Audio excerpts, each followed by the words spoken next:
बना था और भगवान राम का समय ठीक आज से 5,13,000 कुछ 100 वर्ष का है, ठीक आज के समय से। तो यह सिद्ध हो गया कि पुल बना था। और वैज्ञानिक ये कहते हैं कि यह अद्भुत है, ऐसा पुल अद्भुत है। कैसे अद्भुत है?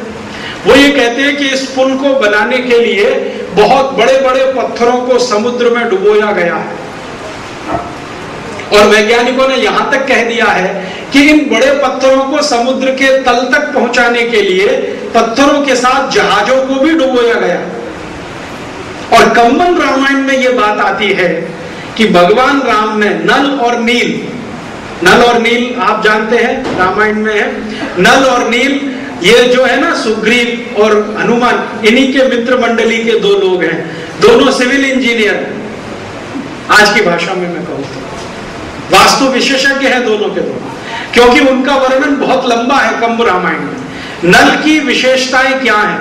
नल की विशेषता यह है कि किसी भी तरह की सड़क का निर्माण, किसी भी तरह के भवन का निर्माण करने में सक्षम है नल।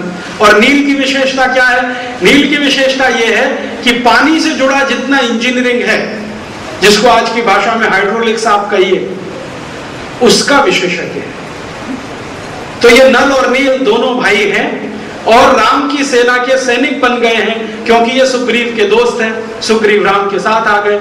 तो नल और नील ने पुल की नींव रखी है, ये हमने कंब रामायण में बार बार पढ़ा है। और नासा का सैटेलाइट कहता है कि नींव रखी गई है तो कुछ जहाज पत्थर लेके स्वयं डूबे हैं, क्योंकि वो जहाज भी अभी तक वहां है नीचे उन पत्थरों के साथ। और उन जहाजों का कुछ हिस्सा निकालकर कार्बन डेटिंग किया गया तो उम्र उनकी भी 5,13,000 और कुछ 100 वर्ष निकल गए। और कंब रामायण में कंब ऋषि ने बहुत विस्तार से वर्णन किया है कि कैसे एक जहाज को राम भेज रहे हैं, उसमें पत्थर रखे हुए हैं और वो जहाज डूब रहा है, फिर उसके ऊपर दूसरा डूब रहा है, फिर तीसरा डूब रहा है, ऐसे 47 जहाज डूबे हैं, उनके पत्थर रखे गए हैं, तब जाकर एक दीवार बनी है, फिर दूसरी दीवार, फिर तीसरी दीवार, इस तरह से पुल का निर्माण हुआ है। और वो पुल पूरा होने के बाद ये जो सेना है ये उस पर से लंका गई है। पुल बनाते समय बहुत ध्यान रखा है नल और नील ने, इससे समझ में आएगा कि टेक्नोलॉजी कैसी है। नल और नील संवाद कर रहे हैं राम से कि पुल कैसा होना चाहिए, आप जरा बताइए। तो राम कहते हैं भाई तुम विशेषज्ञ हो, तुमको पता होना चाहिए कैसा होना चाहिए। तो भी कहते हैं आप कुछ तो इशारा करिए, हम तो तकनीकी जानते हैं लेकिन आप तो गूढ़ रहस्य भी जानते हैं, आप बताइए। तो राम कहते हैं देखो पुल ऐसा होना चाहिए जिस पर से मेरी पूरी सेना पार हो जाए और जरूरत पड़ने पर वापस भी लौट आए। ऐसा नहीं कि सेना पार हुई और पुल गया, जाए पूरी सेना और लौटकर वापस आए। तो नल और नील बड़े आश्चर्य में पड़ गए। वो कहते हैं कि आप ऐसा क्यों कह रहे हैं कि हमारी सेना जाए और लौट के भी वापस आए।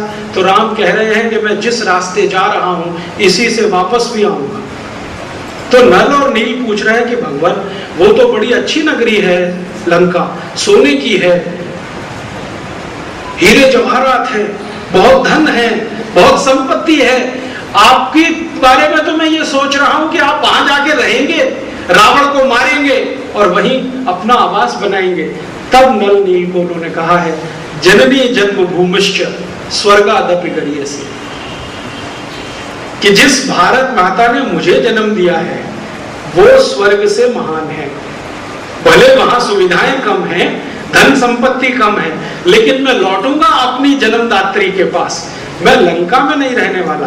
इसलिए पुल बनाते समय ध्यान इस बात का रखो कि सेना जानी चाहिए और पूरी वापस आनी चाहिए, तब तक पुल टूटना नहीं चाहिए। तब नल और नील कहते हैं कि तब तो इसमें समय लगेगा। तो राम कहते हैं लगने दो, तब तक तुम समय लगाओ पुल बनाने में, मैं सेना का प्रशिक्षण करता हूं, दोनों काम होते हैं। तब कंब रामायण में एक वर्णन है कि नल और नील कोई विशेष तरह का एक पदार्थ तैयार कर रहे हैं जो पत्थरों को जोड़ने का काम करे, और ऐसा पदार्थ हो जो पानी में भी ना घुले। तो नल और नील को यह पदार्थ तैयार करने में 13 दिन लगे हैं, जड़ी बूटियों का और पत्थरों का चूरा बना के, लेकिन पदार्थ इतना अच्छा तैयार हुआ है कि 2 पत्थर के बीच में लगा दो तो पानी से भी ना घुले।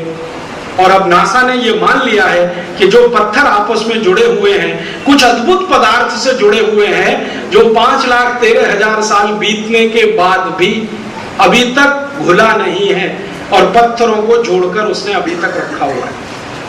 इसका माने कोई तो सिविल इंजीनियरिंग की टेक्नोलॉजी रही होगी।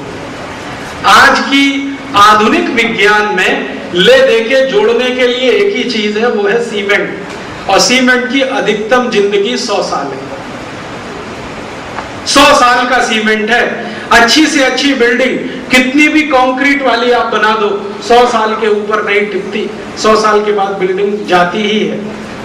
उससे अच्छा तो भारत का चूना है, जो कम से कम 500 साल टिकता है, जिससे राणा प्रताप का किला बना हुआ है, या तो जोधपुर का किला बना हुआ है, या तो ये जयपुर का किला बना हुआ है, या तो शिवाजी महाराज के, वो 500-500 साल के हैं जो चूने से बने हैं। लेकिन नल और नील के पास इन दोनों से अलग कोई तीसरी चीज है जो 5,13,000 साल से टिकी हुई है। तो कंस्ट्रक्शन में, सिविल में इतनी ऊंची टेक्नोलॉजी ये तो किसी ने कल्पना नहीं की है। बहते हुए समुद्र के पानी पर पुल बना दे कोई, ये तो आज की इंजीनियरिंग के विषय के बाहर है। मेरे बहुत सारे दोस्त हैं जो सिविल और कंस्ट्रक्शन में हैं, और उनमें से मैं बहुत बार चर्चा करता हूं कि यार कोई तो कल्पना करो, कोई तो हाइपोथेसिस लाओ कि समुद्र के पानी पे पुल बन सकता है। उन्होंने कहा हमारी कोई हाइपोथेसिस और कोई कल्पना उतनी दूर तक जाती नहीं कि समुद्र के बहते हुए पानी पर पुल बन सके। मैंने कहा यार ये तो बनाया 5,13,000 साल पहले 2 बड़े सिविल इंजीनियर हुए, नल और नील, दोनों ने बना के दिखाया, और नासा ने अब मान लिया कि हाँ ऐसा पुल था। तो इससे सिद्ध ये होता है कि राम के जमाने की टेक्नोलॉजी कितनी ऊंची रही होगी।